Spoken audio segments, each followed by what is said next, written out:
Hello and welcome to Acoustic Review. My name's Ben Morgan Brown and today I'm looking at the Transit-A preamp effects pedal from Elliot.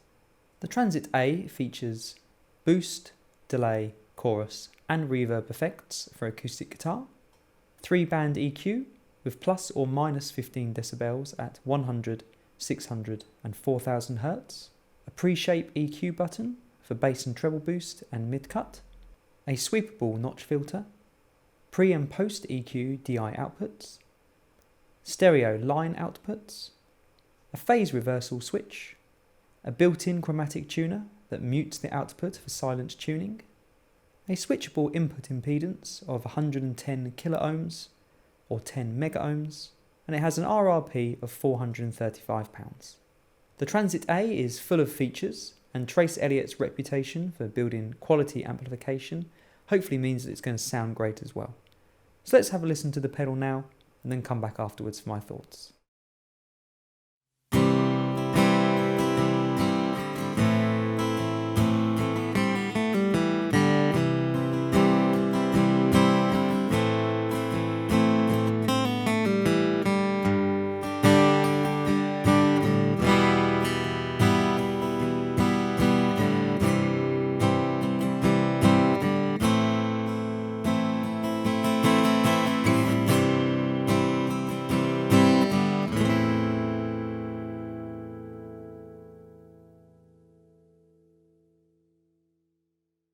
For the next section, I've recorded a small loop of acoustic guitar which I'll be playing back through the preamp. As this plays, I'll be adjusting the controls in real time so you can see the full range of those controls.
first thing that struck me about the Transit preamp was the size of the pedal.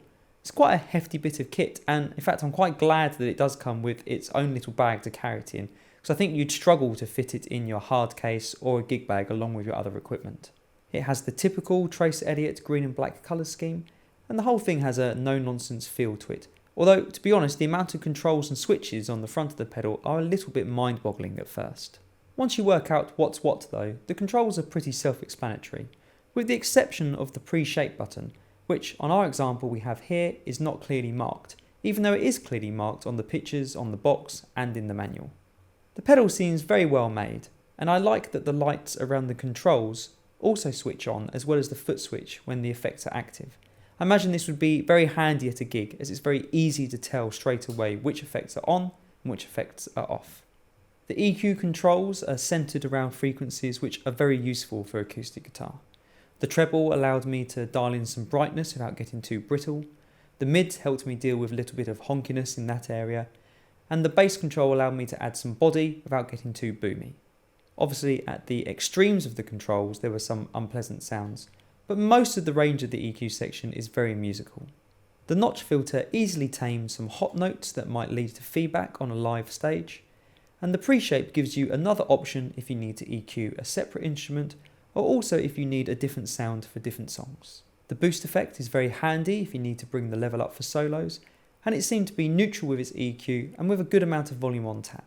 So overall the preamp section of the pedal is very useful. When it comes to the effects section, I'm a bit more on the fence.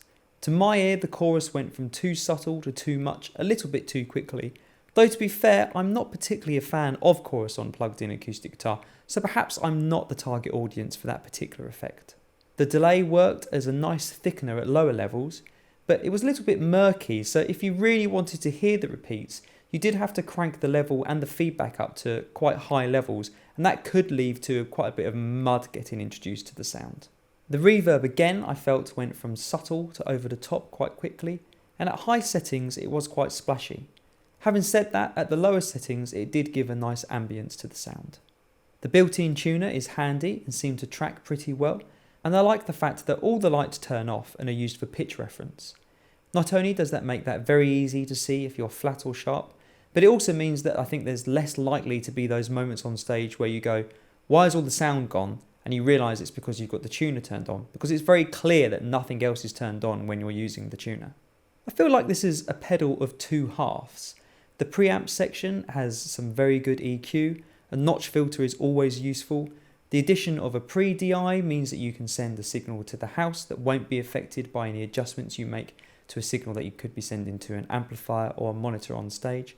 And a clean boost is always a useful thing to have available to you when playing live. The effects, on the other hand, in my opinion, don't live up to the functionality and the sound of the preamp section, and in some ways almost feel like an afterthought on this pedal. I have to wonder how much of the RRP is made up of the chorus, delay and reverb effects, and whether that expense would have been put to better use on something like a parametric EQ. Having said that, I'm a little bit of a purist when it comes to plugged in acoustic tone, and I don't tend to use too many live effects myself. So if you are a player who is perhaps a bit more experimental, or you're covering a wider range of material than I do, then perhaps you're going to find some useful tones in there. If not, well, they're there if you need them, and they don't take anything away from the preamp section. With an RRP of £435, the Transit is not a cheap pedal, but when you look at what's included, I think it is good value for money. If you were to buy separately an EQ pedal, a boost pedal, a chorus pedal, a delay pedal, and a reverb pedal, you probably would spend as much, if not more, than the cost of the Transit, and you'd still have to get a DI and find a way of powering it all on top. Having said that, there are preamps out there for less money with a better EQ section, so I think what it boils down to is what the value of an all-in-one solution is to you as a player. If you are likely to get a lot of use out of the effects in the Transit, then that, plus all the other additional features, will justify the cost. I hope you've enjoyed this video from Acoustic Review. Please subscribe to our YouTube channel and follow us on other social media to be kept up to date with new videos. And I look forward to seeing you again soon.